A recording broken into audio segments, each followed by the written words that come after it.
Morning in Boston began with the smell of damp cloth and the steady tap of needles against wooden frames.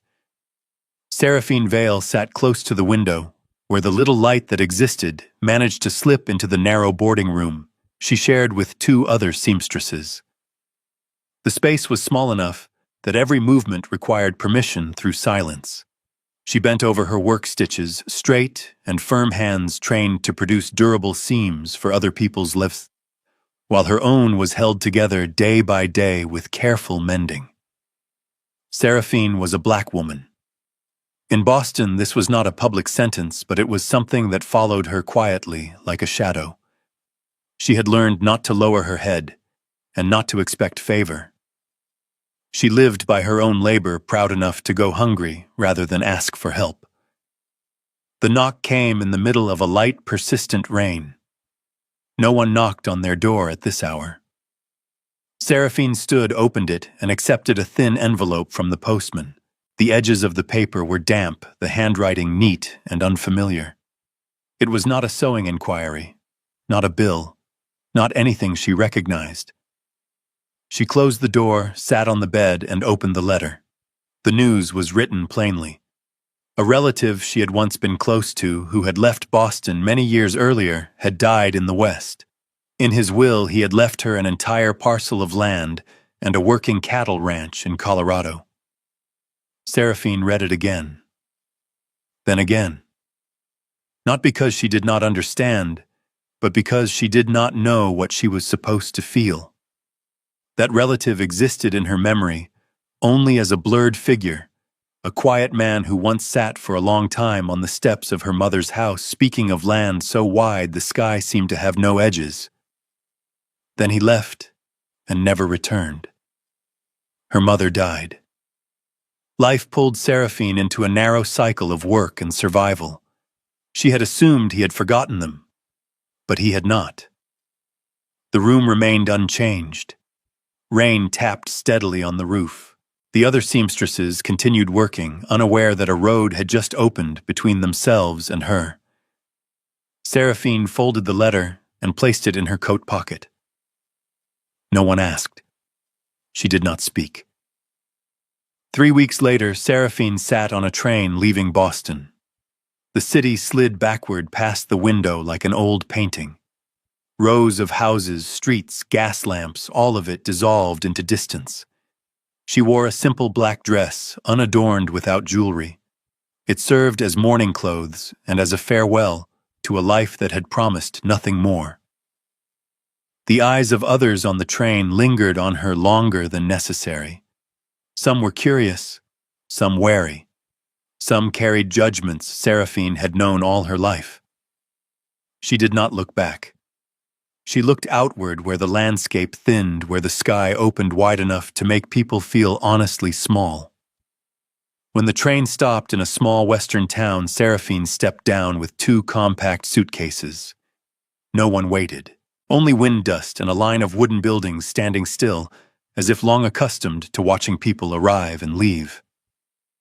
A lawyer received her in a narrow office, handed her the keys, read clearly about the land, the obligations, the ownership.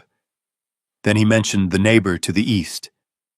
Dawson Clay, rancher, lives alone, few words, good worker, reliable. Seraphine nodded, committing the name to memory, the way one marks a landmark, without knowing where it leads.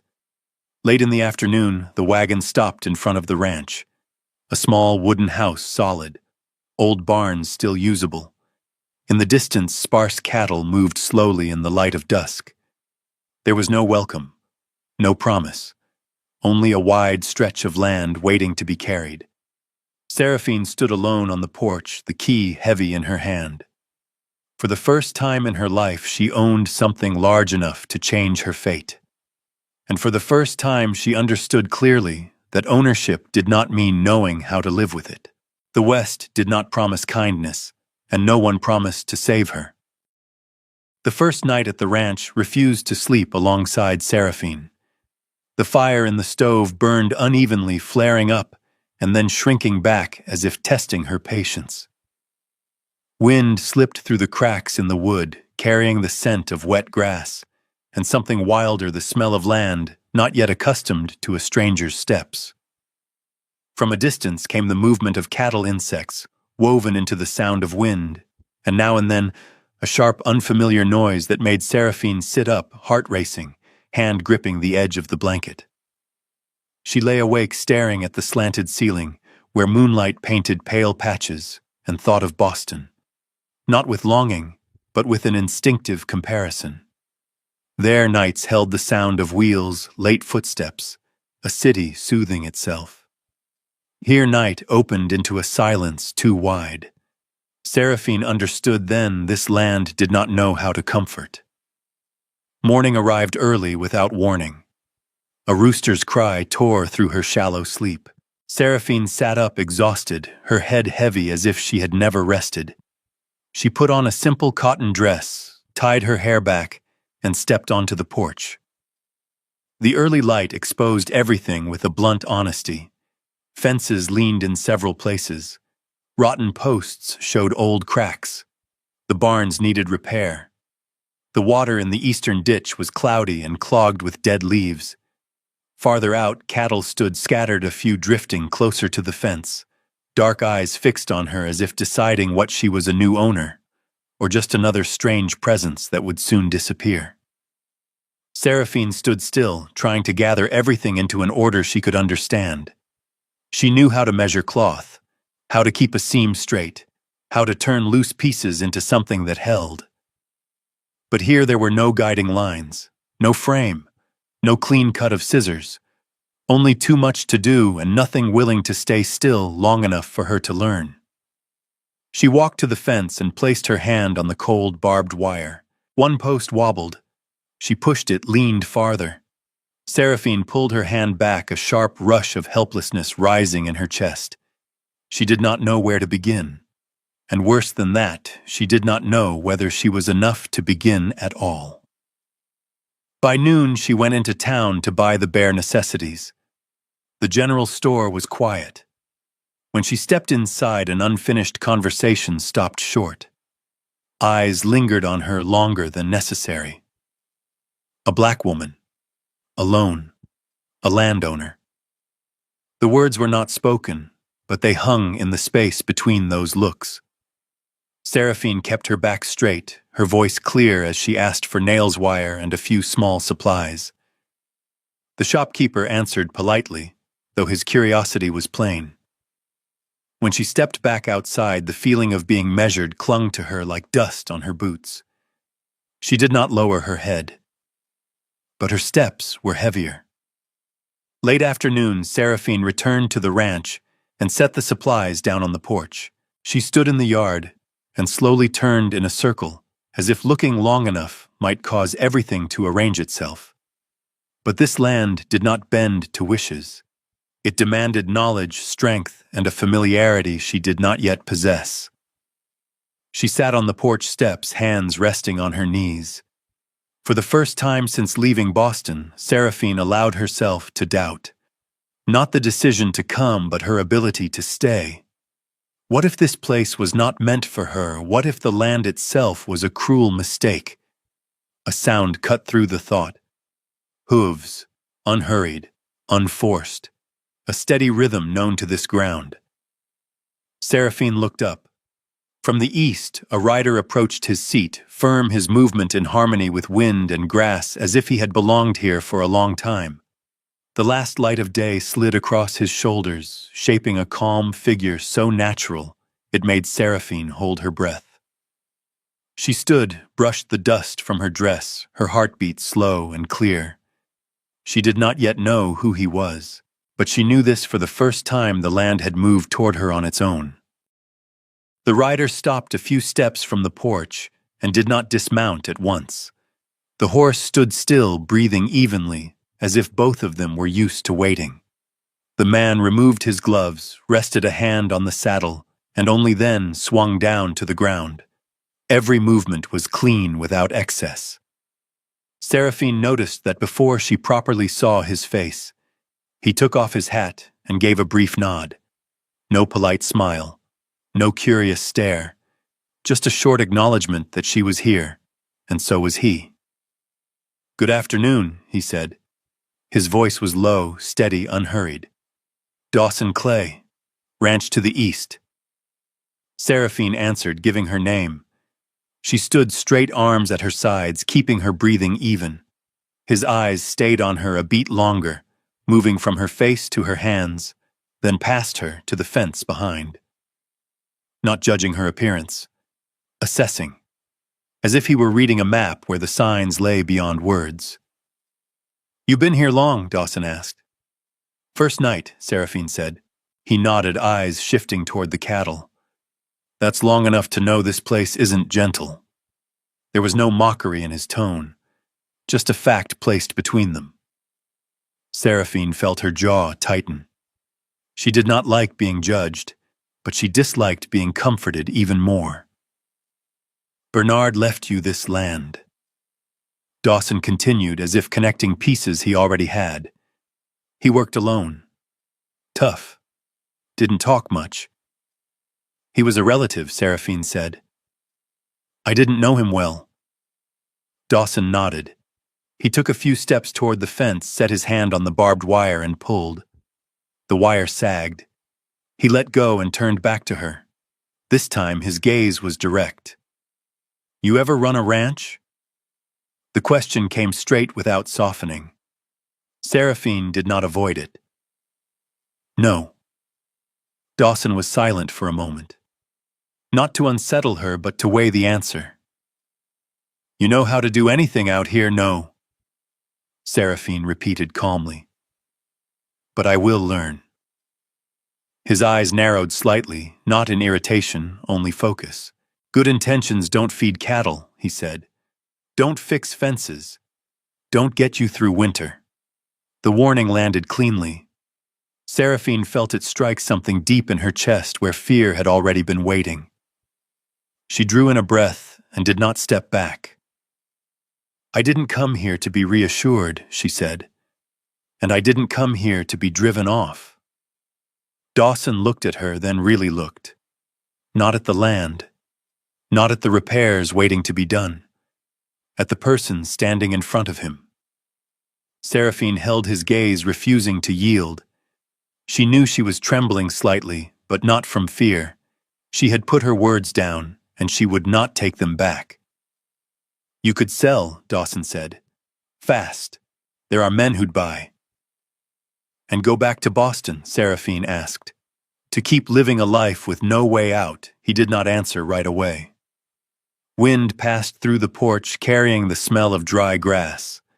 Dawson put his hat on, then took it off again, as if undecided whether to keep it there. When he spoke again, his voice was slower. "If you stay, you'll have to learn a lot. Not in a week, not in a month, and there'll be days you want to quit." Seraphine nodded. "I know." Dawson looked east where the sun had begun to tilt. "I won't promise to save you," he said. "And I don't have time to coddle anyone."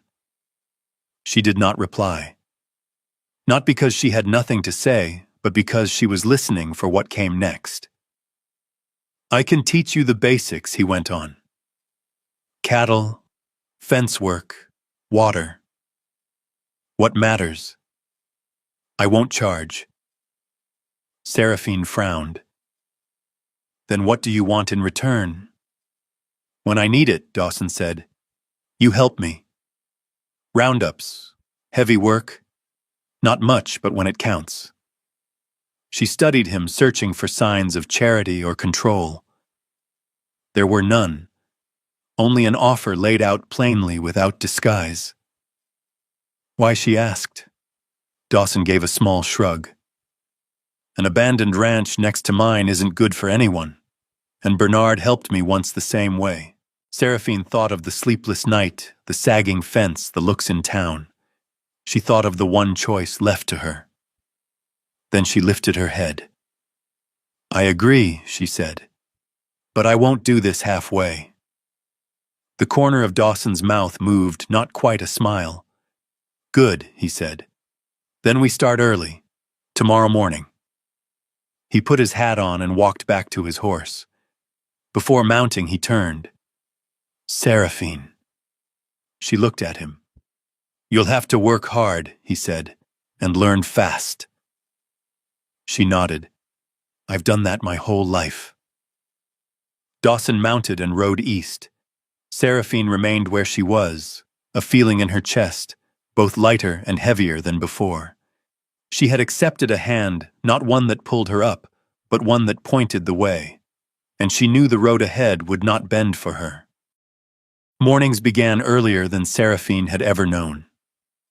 Dawson arrived while the sun was still low dew clinging to the grass, his horse standing quiet, as if it understood the land's rhythm.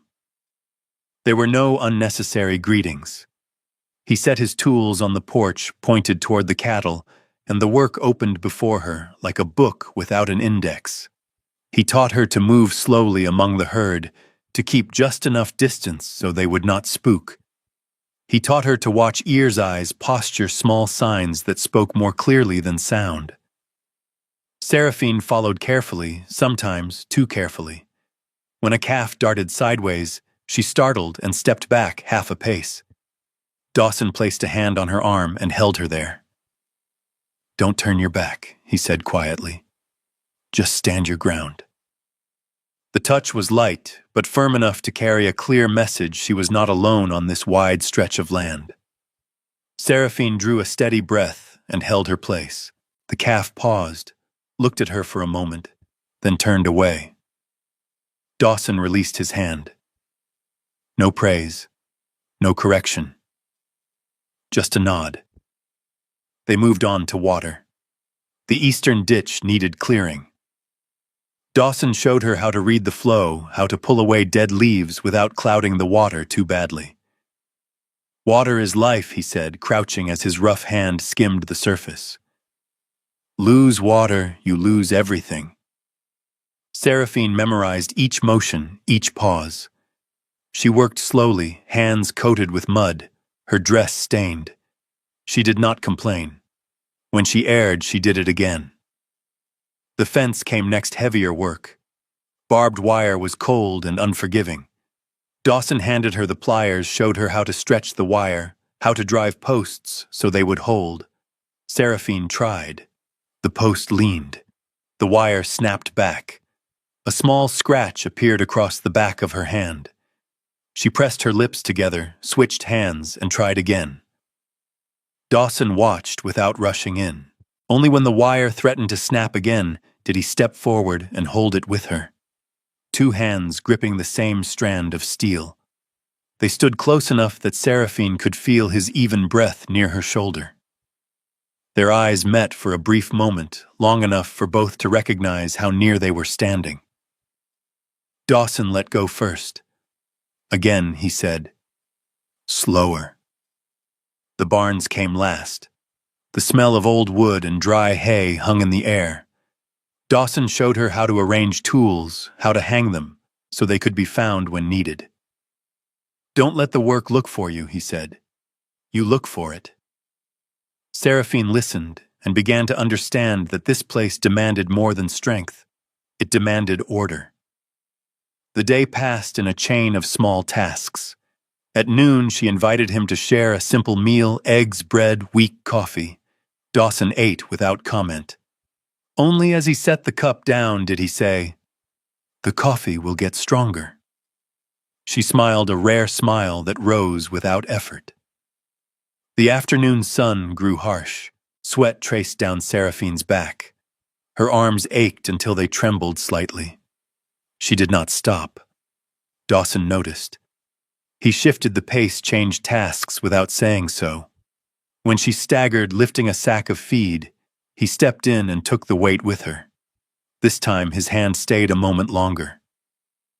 Not to control, to balance. You're managing, he said as an observation, not encouragement. Seraphine looked up. I know. At the end of the day, as the sun sank low, Dawson surveyed the ranch. The fence lines were tighter. The water ran clearer. The cattle stood calm.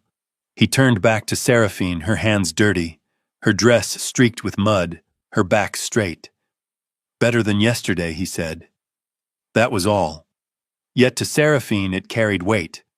Not because it was praise, but because of how he said it, like he was speaking to someone working beside him, not a burden he had to carry.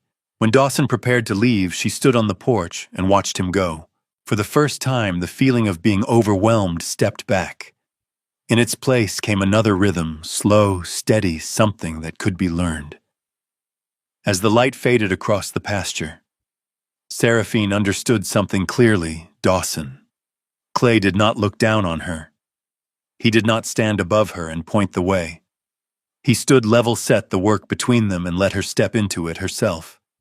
And in that space between sweat, mud, and small unnamed closeness, she began to stand steady. The sky changed color by midday, not loudly, without warning. The light thinned, the wind shifted, and the damp smell of earth rose so fast that Seraphine sensed something coming before Dawson spoke. He lifted his gaze to the clouds, narrowed his eyes, then turned to her. "Storm," he said briefly. "We need to push the herd closer to the house. Now." There was no time for questions. They split, moving at once as if they had practiced it before. The wind lashed hard, whipping dry grass against their legs. The cattle grew restless, bunching together, then breaking apart, eyes flashing white hooves striking wet ground. Dawson looped west. Seraphine held the east, recalling every instruction she had learned. Move slow, keep rhythm, don't force. Rain fell as the last calf cleared the gate. The first drops were heavy and cold, then quickly became a dense curtain of water. Thunder rolled in the distance, long and grinding like the earth and sky scraping against each other. Seraphine was soaked within minutes, her dress clinging to her legs. Dawson signaled to close the gate and slid the latch home with a firm pull. He looked at her brief clear. Once this was done, there was no turning back. They ran for the house as the wind turned into a whip. Rain struck sideways, stealing breath.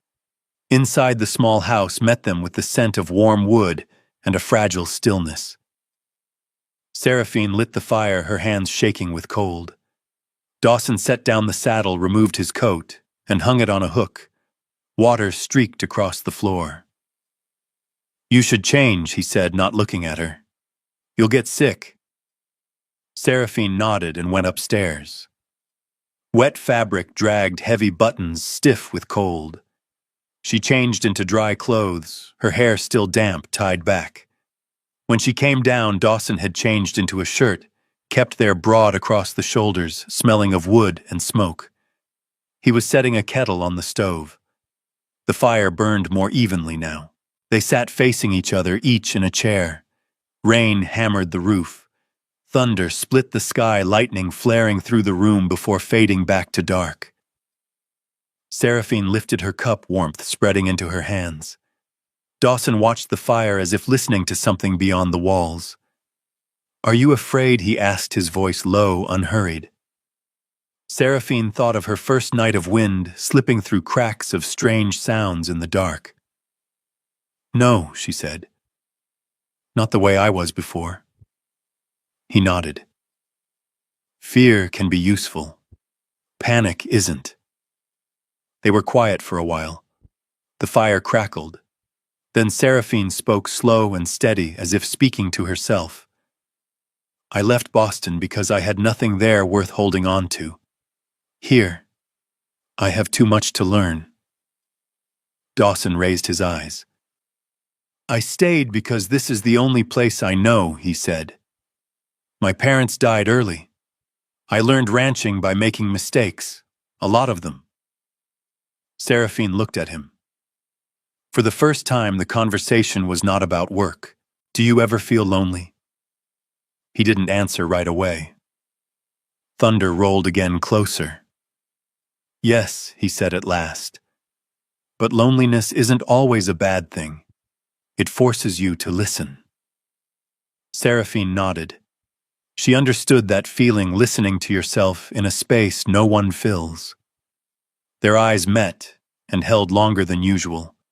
No probing, no retreat. Just recognition. The wind howled harder. Rain spilled across the porch. Dawson stood, checked the windows, secured the latches. When he turned back, the space between them had narrowed without effort, as if the house itself had drawn in around them. "This storm will last," he said. "I might be stuck." "Stay," Seraphine said without hesitation. "The house is warm." He looked at her one beat, then another, then nodded. "No thanks. No explanation. Just a decision accepted." They sat closer to the fire. Warmth spread, chasing the cold from hands and feet. Seraphine spoke of her mother, of nights spent sewing, until her eyes burned, of learning not to expect. Dawson spoke of the land of dry seasons, of standing alone in the pasture and choosing to stay. There were not many words, but each was set down with care. The way they looked at each other shifted slower, deeper, not a promise, not a demand, just presence that did not withdraw. As the storm raged outside and the house held firm, Seraphine recognized the feeling, something unnamed yet undeniable. Staying in this moment was no longer an accident. The storm passed without the noise it had carried on its way in. The wind settled, the rain thinned to scattered drops, leaving a rare stillness spread over the ranch, like a light blanket. The fire in the stove continued to burn low and even. Seraphine realized she was no longer curled inward against the cold. She sat back in her chair, hands resting on her thighs, listening as the house itself seemed to slow its breathing. Dawson stood near the window looking out. Moonlight fell across the wet grass, reflecting in pale silver streaks. When he turned back, his eyes no longer held the watchfulness of someone guarding against a storm, nor the distance of a man instructing another. He was simply a man standing in a warm house facing a woman who had weathered fear alongside him. "Are you all right?" he asked. Seraphine nodded. "I am." There was nothing more that needed saying it. Neither of them returned to where they had been. Dawson stepped closer to the hearth. The space between them narrowed without effort, as if the room itself had chosen to help.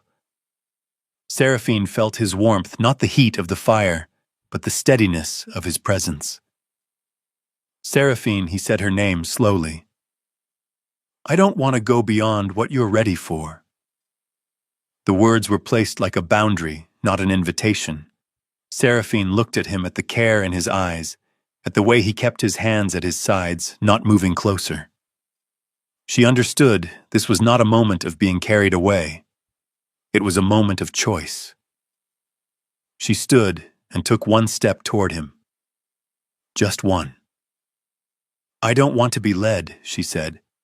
"I want to stay." Dawson did not touch her at once. He waited as he had waited among the cattle, as he had waited by the sagging fence. When Seraphine laid her hand on his arm, light, but certain, he answered. His hand settled at her back, steady and warm, without hesitation, without hurry. They kissed slowly, as though listening to each other's rhythm rather than searching. Seraphine felt the care in every movement. He made a care that did not make her feel fragile but safe. When he drew her closer, it was not a pull but an invitation, and she stepped into it. They moved toward the small bed near the stove. No lamp, only firelight enough to soften familiar lines. Dawson paused for a beat, looking at her, asking once more with his eyes. Seraphine nodded. She undid the buttons of her dress, slowly, not to prove anything, but to feel each moment she was choosing. That night held no vows, no promises for seasons ahead. Only two people placing trust between them piece by piece. Dawson was there, steady, attentive, never taking. Seraphine was there, neither retreating nor closing herself off, allowing herself to rest in an embrace she had weighed and chosen. The house kept silence for them. Outside, the grass still glistened, the moon drifted slow. Inside, their breathing found the same rhythm, easing, until all tension dissolved, like the last rain of the storm. Lying beside him, Seraphine felt something unfamiliar and clear. There was no sense of loss, only of setting things down, setting down fear, setting down vigilance to rest. Dawson did not say stay. He placed his hand at her back, tracing a small, steady circle, the same rhythm he used to hold a herd when storms came. She fell asleep without noticing when. Morning arrived softly. Early light slipped through the window and touched the wooden floor. Seraphine woke first and remained still listening. Dawson still slept, his face relaxed in a way she had never seen before. There was no awkwardness, no urgent questions. Just a new morning arriving as mornings always did, only the foundation had shifted. Dawson opened his eyes. Their gaze met brief and clear. There was no need to confirm what had happened, no need to name it. He shifted slightly, leaving her space if she wished to rise. Seraphine did not hurry. They got up together, stirred the fire, set water to heat. Familiar movements returned, but not as before. The silence between them was no longer distance. It was understanding, just enough to move forward, without regret, without vows. The morning after the storm passed, as if it carried nothing that needed to be named. Dawson saddled his horse by the porch, checked the reins, familiar motions settling back into their proper places. Seraphine stood on the step, watching thin light spread across the pasture, feeling a new rhythm, no faster, just steadier. They did not speak of the night before. Not out of avoidance, but because there was no need. What had happened did not require a marker to exist. Dawson left after a simple breakfast, listing the day's tasks in the same even tone as always. Seraphine nodded, took them in, and did not feel abandoned.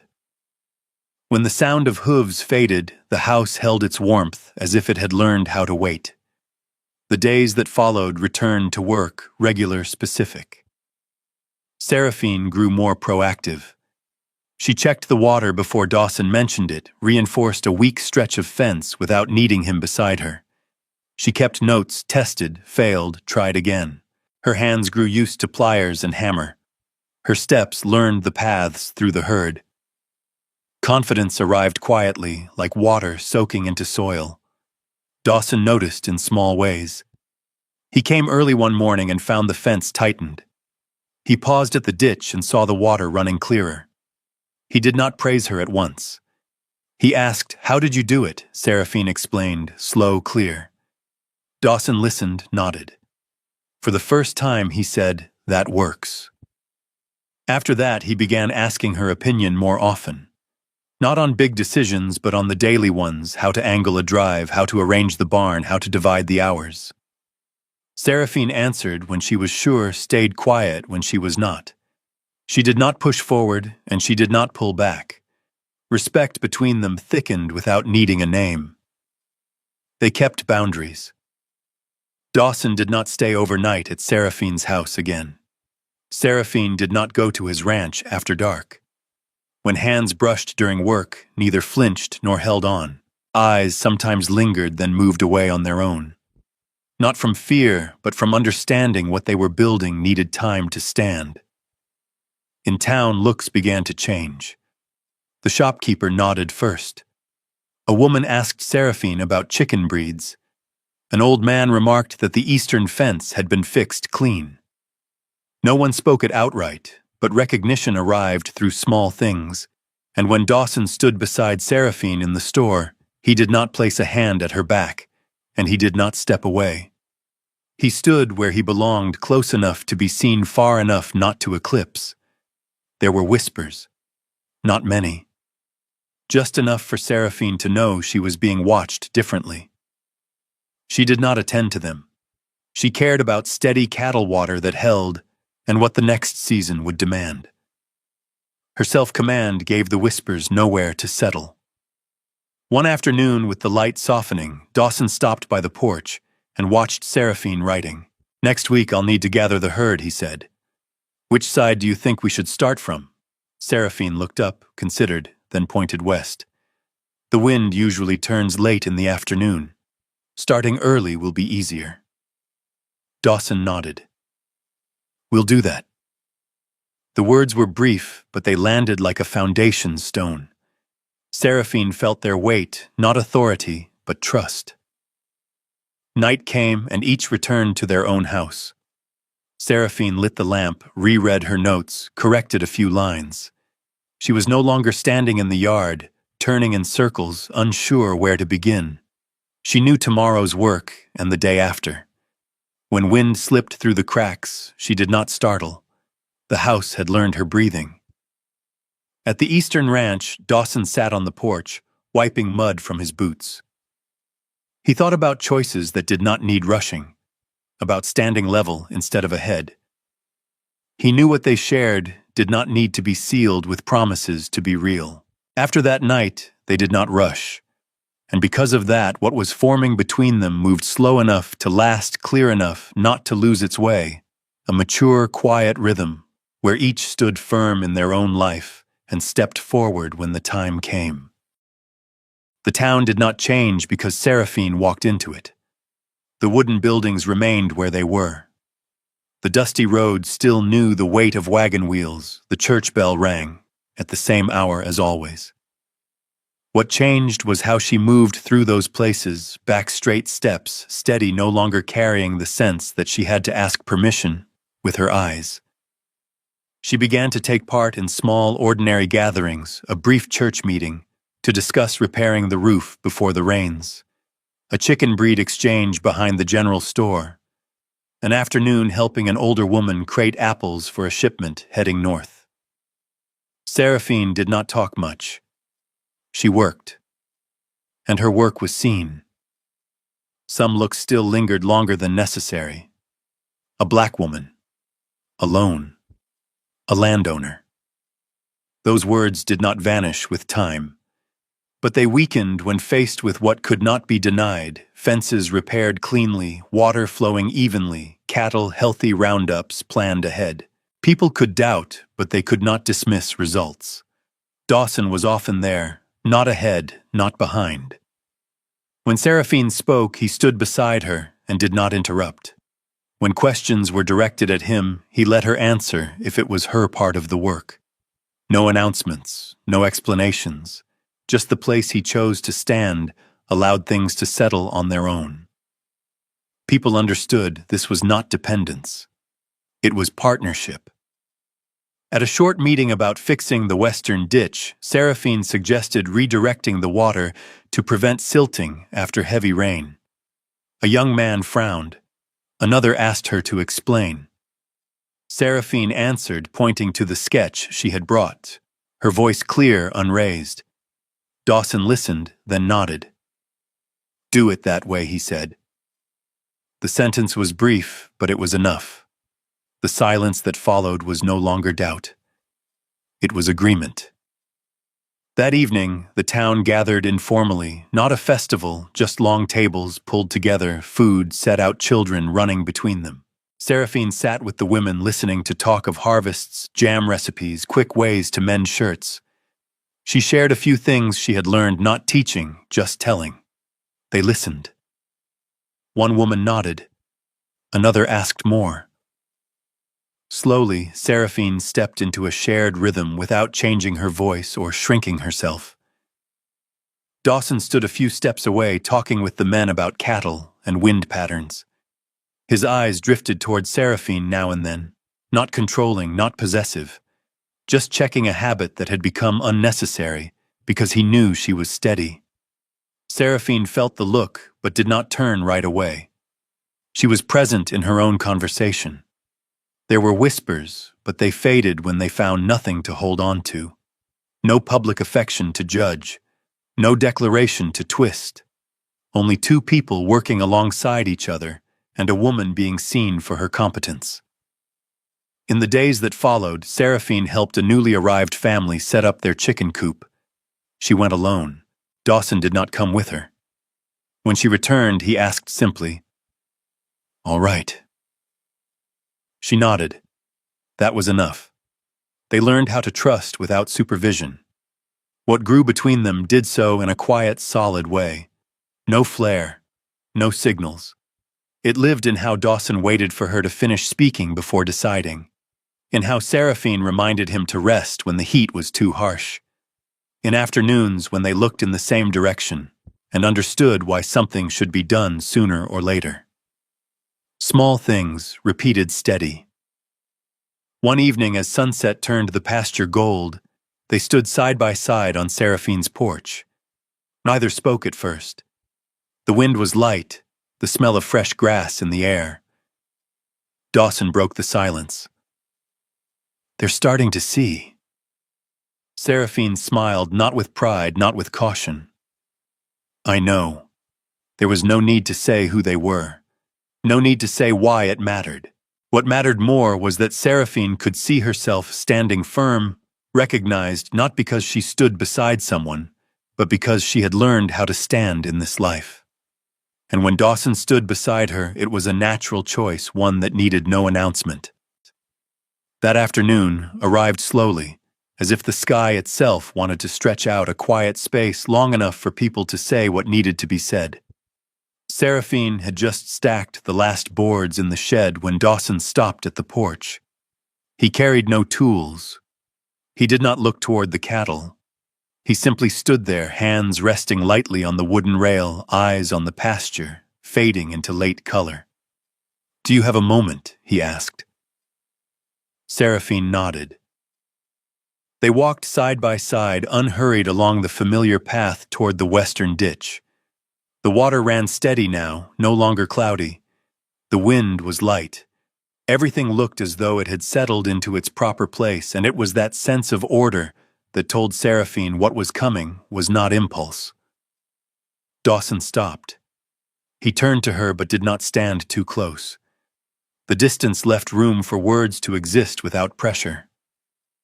"There's something I want to say," he said slowly, "and I want to say it clearly." Seraphine waited. She did not interrupt. She had learned that respect begins by letting someone finish their thought.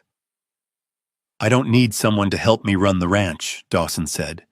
"I managed before you arrived, and I'll manage if you say no." The opening laid its foundation steady and direct. Seraphine felt her heart beat more clearly, but not faster. She stayed still, listening for what followed. "I want to go further," he continued. "With you. Not because of work. Not because it's convenient. But because of the days we've worked together, how you stand your ground, how you chose to stay when no one promised you anything." He paused a moment, as if making sure every word stood where it belonged. "But this is an offer, not a demand. You have the right to refuse. And if you do, I stay where I am, level with you, respectful." Seraphine drew a slow breath. She looked at the water, at the small rings spreading where the wind touched its surface. Boston rose in her mind, the narrow room, the long, closed days, the choices pushed to their edge. Then she looked back over the road she had taken here, the sleepless night, the sagging fence, the mornings steadier than the ones before, the storm night, the silence that had been safe enough to set herself down. She understood that the most important part of Dawson's words was not his wanting, but her right to choose, not being pulled, not being held, simply invited. "If I say no," Seraphine asked calmly, "everything stays the same." "It does," Dawson answered at once. "No punishment, no debt." She nodded. That clarity pushed fear back a step. Seraphine thought of staying not as shelter, but as a decision with shape. Staying was not running from the past. Staying was setting her future down on this land with both feet. She turned to Dawson. His eyes were not waiting for reward, only for her answer. "This isn't escape," Seraphine said, slow and firm.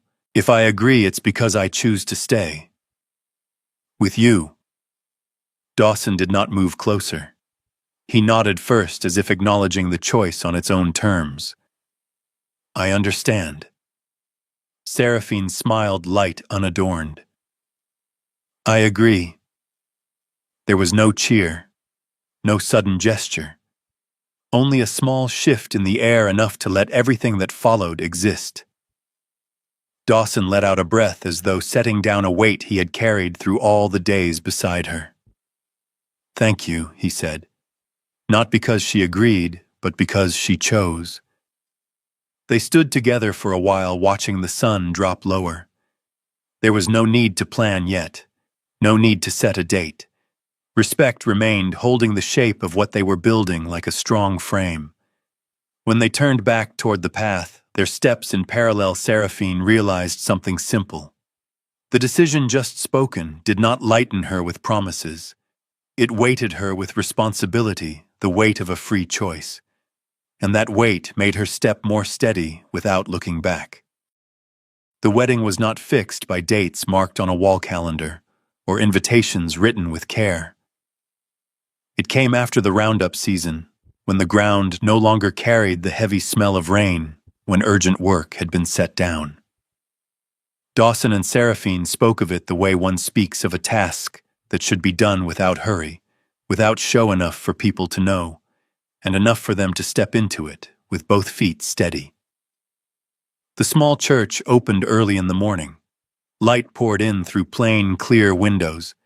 A few bundles of wildflowers were set on the wooden altar, dry grass, small white blooms, the familiar scent of open pasture. There were no elaborate clothes. Seraphine had sewn her own dress, a clean-cut light fabric, enough for her to feel like herself. When she put it on, she did not search for another image. She adjusted the collar, tied her hair neatly, and stood straight. No one took her hand to give her away. There was no father, no uncle, no ritual that required permission. Seraphine walked from the back of the aisle toward the front, her steps even, her gaze forward. Those present, not many, stood. They watched her pass not as a bride being delivered, but as a woman walking toward what she had chosen. Dawson stood at the front, not adjusting his collar, not shifting his feet. When he saw Seraphine, he did not smile broadly.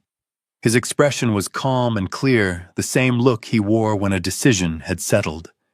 No possession, no anticipation, only readiness to stand level. The ceremony was brief.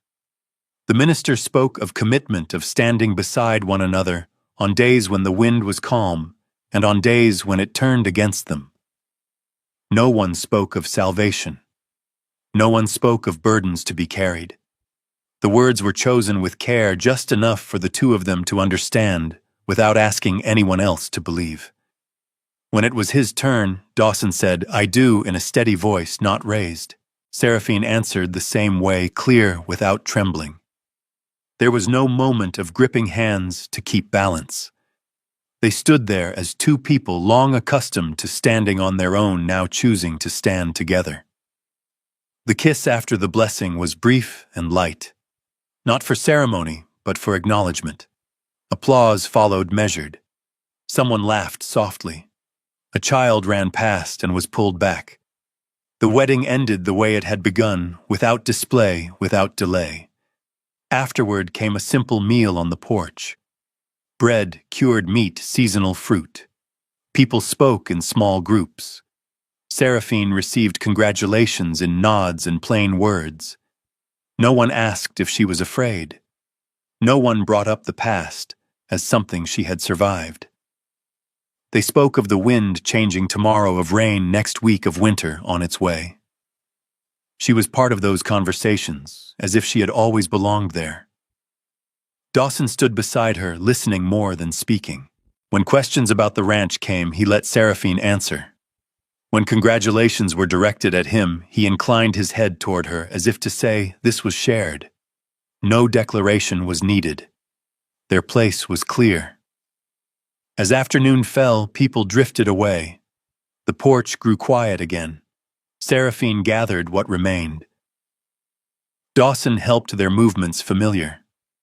There was no moment of asking what came next. Everything continued as it naturally would.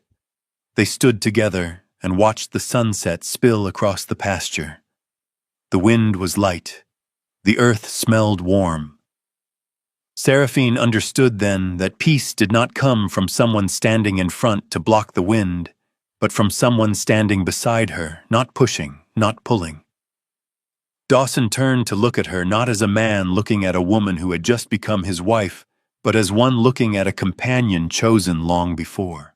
Seraphine met his gaze, knowing this wedding did not mark the beginning of a new role, but confirmed what had already been true. She had stepped forward on her own feet, and he was there level with her.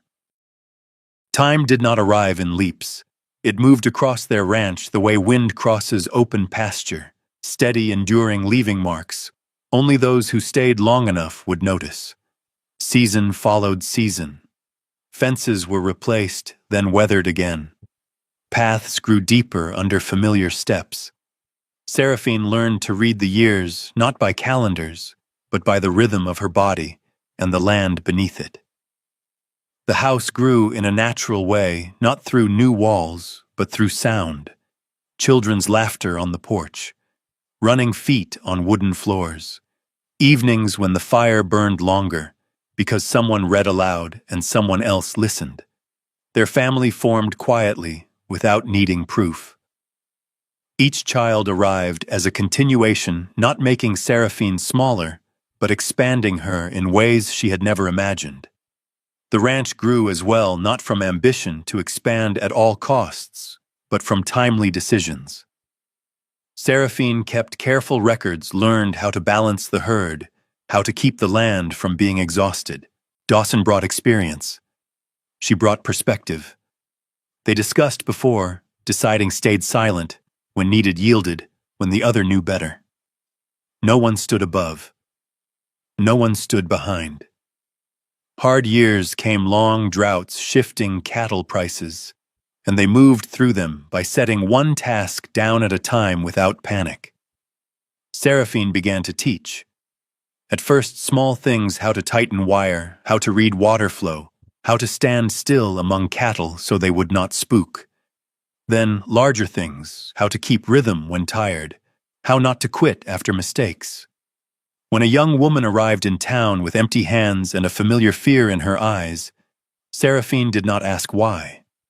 She opened the door, set down tools, said, "Start here." People noticed, not as charity, but as passing something on. Seraphine did not speak of her path as a tale of hardship overcome. She spoke of learning, of time, of standing steady before thinking about going far. Those who listened understood in their own way and returned when they needed to. Dawson aged beside her, not suddenly, just silver creeping at his temples, a slower back on cold mornings. But his gaze remained calm, his hands steady. He passed heavy work to others when needed, not from weakness, but from knowing how to save strength for what mattered. In the afternoons, he sat on the porch and watched Seraphine work with newcomers, never interfering, only observing as he once had with her, with the same trust. They kept small habits no one named: coffee at the same hour, a short walk before dusk, a light touch when passing, not to confirm anything, but because it was familiar. These things accumulated into a life thick enough to withstand thin days. Seraphine saw herself not in a mirror, but in the way people came to her. She was no longer the woman standing in the yard, turning in circles, unsure where to begin. She was the one who pointed out where to place the first step.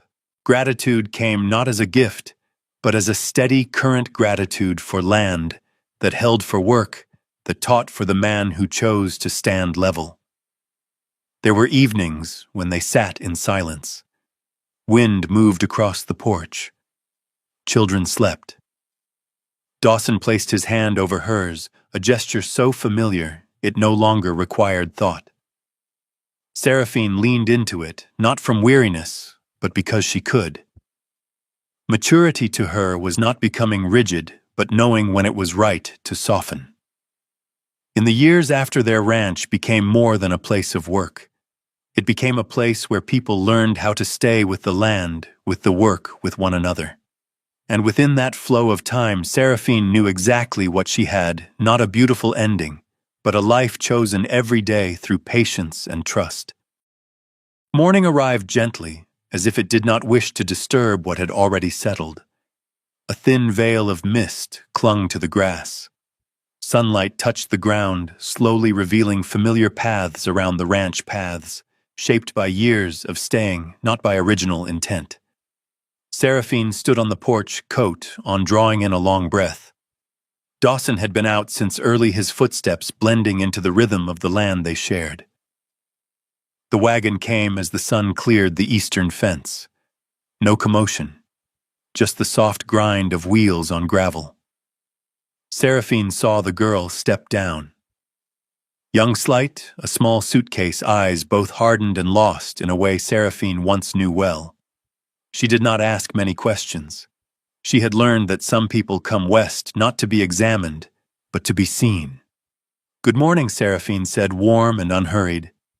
"Come inside." The girl hesitated for a beat, only one, then followed. Inside, the house held its familiar scent of wood. The fire burned low. Seraphine set the kettle on the stove and pulled out a chair. She did not ask why the girl had come. She did not ask how long she would stay. She only asked, "Are you cold?" And when the girl shook her head, Seraphine smiled and placed a warm cup of tea in her hands. They sat in silence. After a while, the girl spoke, not in full sentences, not needing order, about land left to her, about not knowing where to begin, about the fear of turning back. Seraphine listened without interrupting. She recognized those words like old stones she herself had once carried. "Do you know how to run a ranch?" Seraphine asked when the story slowed. The girl shook her head. "Good," Seraphine said. "Then we'll start with small things." Dawson returned when the sun had climbed higher. He saw them through the doorway, Seraphine leaning in to listen, the girl holding her cup tightly. He did not ask questions. He hung his coat, set his hat down, and nodded in greeting. His presence neither crowded nor withdrew. It stood exactly where it belonged, as it always had. The days that followed opened into familiar work, walking fence lines, checking water, teaching how to stand still among the herd. Seraphine taught, as she had been taught, firm without harshness. She let the girl make mistakes, then try again. She did not take her hand and lead her, only pointed the direction. Dawson stayed at a distance, watching, stepping in when needed, then stepping back. They understood each other through habit, without discussion. The girl grew less afraid. Her steps steadied. Her eyes lost their constant searching. Some afternoons, Seraphine found herself standing where Dawson once had, watching another person learn not to run. The feeling did not make her proud. It made her calm. One evening when the work was done, they sat on the porch. The children were grown now, each busy with their own paths. The wind was light, the sky wide. Dawson placed his hand over Seraphine's, a gesture as familiar as breath. She leaned into it, not from weariness, but because she could. "She'll be all right," Dawson said without turning. Seraphine nodded. "She needs time, like I did." They fell quiet, letting the words settle into the ground and take root in their own way. Seraphine thought of the circle people often call an ending. But here, there was no closing, only continuation, opening the door for those who came after, passing on what had been learned, then stepping back so they could stand on their own. The next morning, Seraphine handed the girl a blank notebook. "Write things down," she said. "Not to remember everything, to see how far you've come." The girl took it, eyes wet, and nodded. She did not say thank you. She did not need to. When the wagon departed a few weeks later, not to leave the ranch, but to carry her to land of her own, Seraphine stood on the porch and watched. Dawson stood beside her. There were no long instructions, just a nod. Enough. Seraphine went back inside and stirred the fire. The kitchen brightened. She placed her hand on the wooden table, feeling the familiar worn grain beneath her palm. The circle did not close, it opened each time someone was not sent away. And in that quiet, Seraphine understood what had become their legacy, not the ranch, not the cattle, but a way of living. Some families do not begin with love, but with the moment no one is turned away anymore. The story of Seraphine and Dawson ends not with a great climax, but with a familiar feeling like evening settling slowly, the wind easing, and the quiet certainty of being exactly where one needs to be. Not everyone begins life with abundance. Some must travel far, lose their way, stand alone for a long time before learning how to stay with the land, with others, and with themselves. If you have ever left a familiar place, if you have ever believed it was too late to begin again, or if someone once let you stay without conditions, then perhaps this story has reached you in its own way.